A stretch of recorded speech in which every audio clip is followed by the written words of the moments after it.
Muy buenas tardes, les habla Juan Guillermo Guerrero Méndez, 320-370-0091. Recuerda que tú estás en mí, yo estoy en ti, por lo tanto nos necesitamos. Productividad Humana Cuántica se hace presente en el mundo desde Colombia. Como hemos estado indagando ese concepto filosófico del yo desde la modernidad, siglo XVIII, siglo XVII, siglo XVI, pues vámonos a identificar esos filósofos que hablan sobre el yo, pero como digo, en ese aspecto de especulativo filosófico, que tienen unos grandes aportes para la humanidad y para entenderse uno a sí mismo. Pero vámonos a esos filósofos contemporáneos. Y si no estoy equivocado,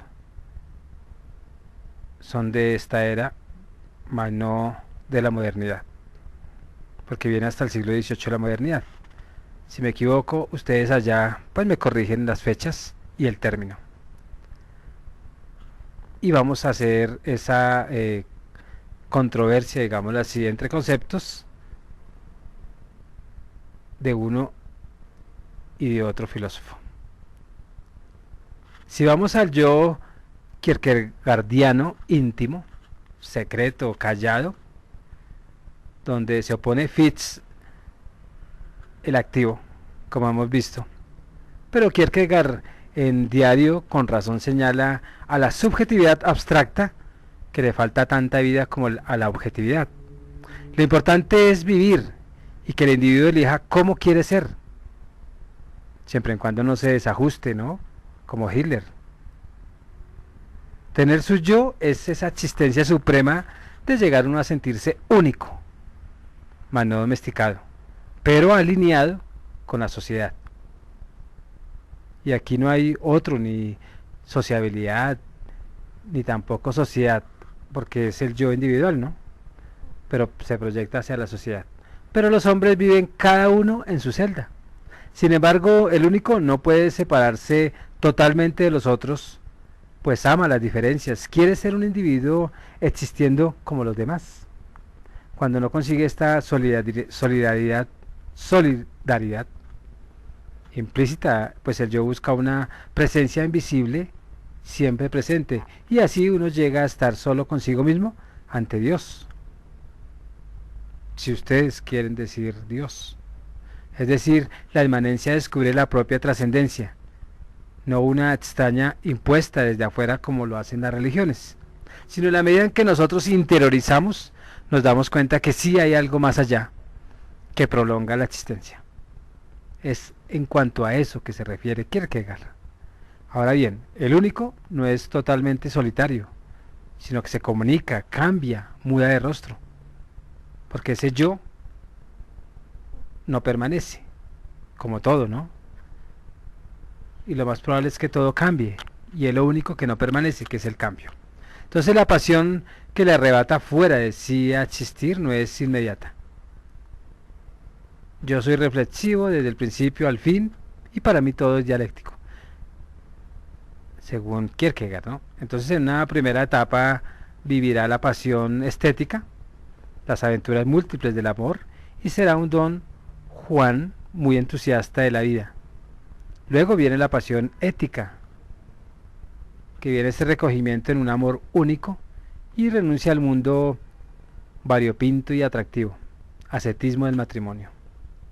Más tarde, en la etapa religiosa, pues se entrega al Dios invisible que uno no encuentra jamás, pero lo buscará con desesperación infinita. Ese yo es inquieto. Entonces el devenir temporal crea las transformaciones del yo. Y esta dialéctica subjetiva pues se eleva la pasión a su máxima intensidad. Por eso es bueno uno interiorizarse, porque descubre constantemente. Y ese descubrimiento que lo hace reflexionar a uno, o a todos esos yoes, los hace que muten de un yo a otro. En un principio, pues Kierkegaard había concebido la dialéctica objetiva e impersonal.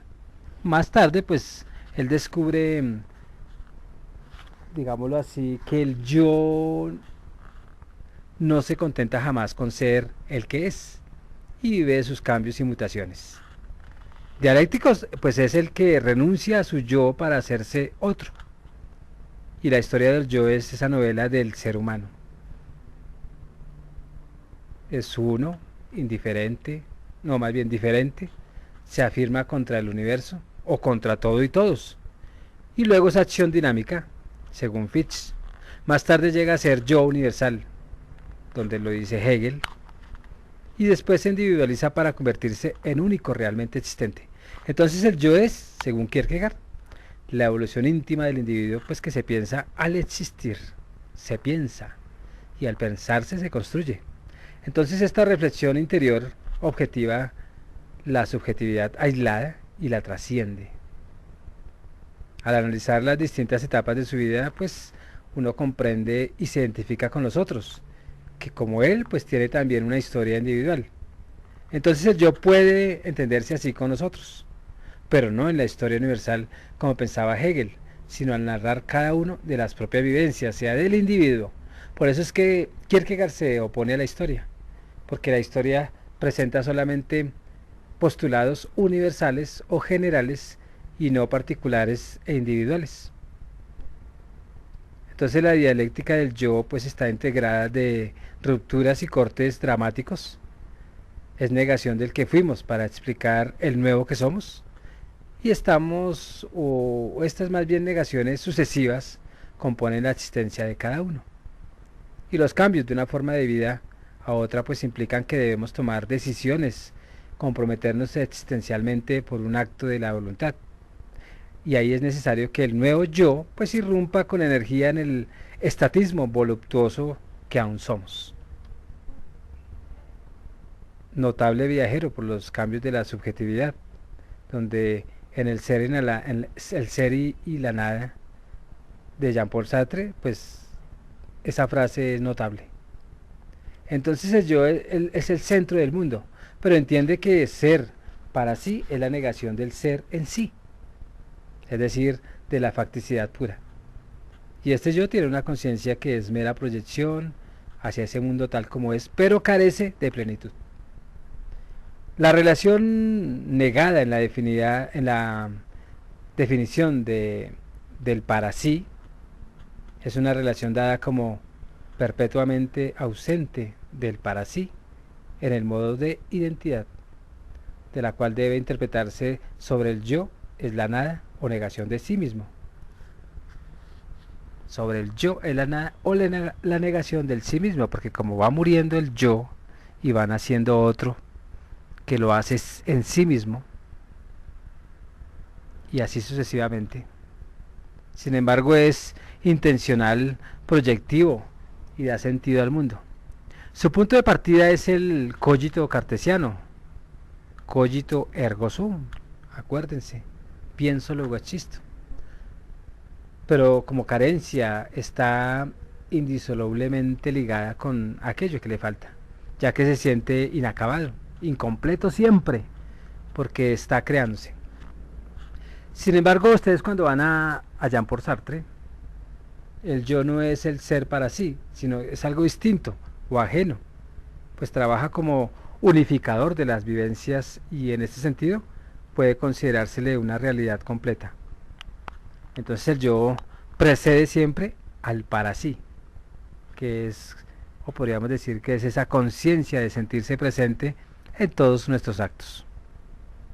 Sartre pues descubre en el yo o Sartre, como dicen, una riqueza de tesoros espléndidos, pese al vacío que experimenta y el estremecimiento pavoroso que sufre en el contacto con los otros seres y aún las cosas, en suma con la viscosidad porosa de toda la materia.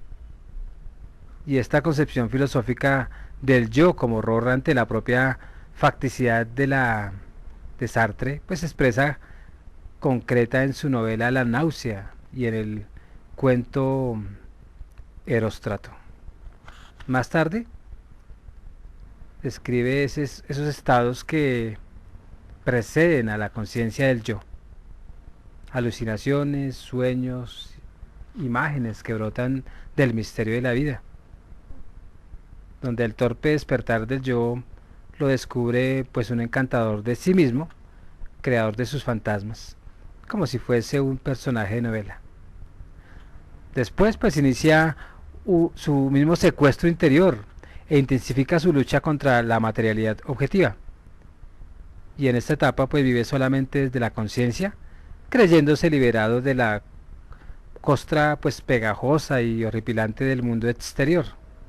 Y como Sartre, como sabemos, es un existencialista, aunque tiene unos apuntes extraordinarios donde uno le dan para pensar. Y recordemos que el existencialismo nace después de la Segunda Guerra Mundial, como filosofía, digámoslo así, porque el existencialismo siempre ha habido personas así. Lo que pasa es que no se identificaba con ese nombre. Es como esa preguntadera de qué hago yo acá, me arrojaron para sufrir, etcétera, etcétera, o no soy nada, o soy un gusano, ¿cómo es? Nadie me quiere, todos me odian, pues mejor me como el gusanito. Entonces es esa incertidumbre y ese miedo de estar aquí presente en el mundo, y eso es lo que les puedo decir, y hay más sobre ese existencialismo sartriano. Por eso es que la conciencia pues no tiene nada de sustancial en una pura o puedes decirse que es una pura apariencia, pero en el concepto existencialista, o en el sentido de que ella solo existe en la medida que aparece y se muestra y no hay nada más después de. Sin embargo, puede ser considerado como lo absoluto. Luego, si el yo es consciente, pues proyecta un sentido al mundo y a la misma vida. No obstante, continúa dudando de la realidad de su conciencia, pues siente la nada como la irrealidad de su yo, pero proyectarse en el mundo supone desconfiar de la consistencia y solidez de sí mismo, si queremos decirlo de esa manera. Entonces uno se interroga y puede preguntarse, ¿mi yo puede vivir solo? ¿Cómo existe para los otros? Y en una justa reciprocidad de conciencia, mero nexo intersubjetivo, o sea, debemos de estar comunicándonos con el otro. Entonces, por la similitud de formas físicas, Sartre pues descubre la exterioridad de su cuerpo como una presencia ajena, pero sin salir del corto cerrado de la subjetividad, que lo refleja sin verlo realmente. El yo de Sartre pues vive durante años confirmado en la Rue Bonaparte, padeciendo una exquisita neurosis existencial. Y eso es lo que lo hace sufrir. Y eso es lo que le hace dar sin sentido a la vida. Y poco a poco pues comienza a asomarse a la realidad del mundo natural e histórico, y en sus relaciones con los otros se le plantea la humillación de su soledad, el aprobio íntimo de su recogimiento. Y muchos tengo vergüenza de lo que soy ante alguien. Y pese a las dificultades que experimenta para establecer relaciones auténticas con los otros, no renuncia a la búsqueda de un conocimiento concreto de la historia real de los hombres. Pese a la libertad interior, principio activo del yo, que lo salva pues de caer en el solipsismo. Por tanto, pues tenía que encontrar una amplia totalidad donde uno pueda insertarse. En en una obra que puede traducir el método de las preguntas, Sartre declara que abandona el existencialismo como ideología del yo individual para buscar una sabiduría real, es decir, un conocimiento comprensivo del mundo que encuentra en el marxismo. Sin embargo, en el primer volumen de Crítica de la Razón Pura, defiende ásperamente esa identidad del yo creador de sí mismo ante su posible disolución en la dialéctica objetiva de la naturaleza, para prescribir más tarde que el individuo, lleno de privaciones, crea. Y la historia universal o la razón histórica y dialéctica es así, es armada y creada. Entonces en esta obra Sartre pues lucha por incorporar la subjetividad del yo activo al movimiento trascendente de la materia y de la misma historia, y se libera de la opresión exclusiva del yo. Sin embargo, siempre se resistió a que su individualidad zozobrase en la totalidad cósmica. Y más tarde, en El idiota de la familia, pues llega a una concepción del hombre como realidad psíquica social, producto de la compleja relación intersubjetiva, átomo irresponsable y a la vez consciente de su historia personal. Sartre, en su existencialismo, él se siente como incomprendido y solo, pero más no por su soledad física, sino por su soledad existencial, en donde ya muere y no hay nada más que hacer. No hay trascendencia. Y Sartre, un pensador extraordinario, muere por allá en el año 1980 y nos deja pues reflexiones para que uno se destruya o para que uno se construya de acuerdo al punto de vista individual.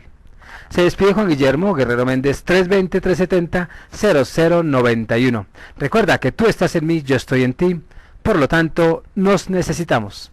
Productividad Humana Cuántica se hace presente en el mundo desde Colombia. Muchas gracias.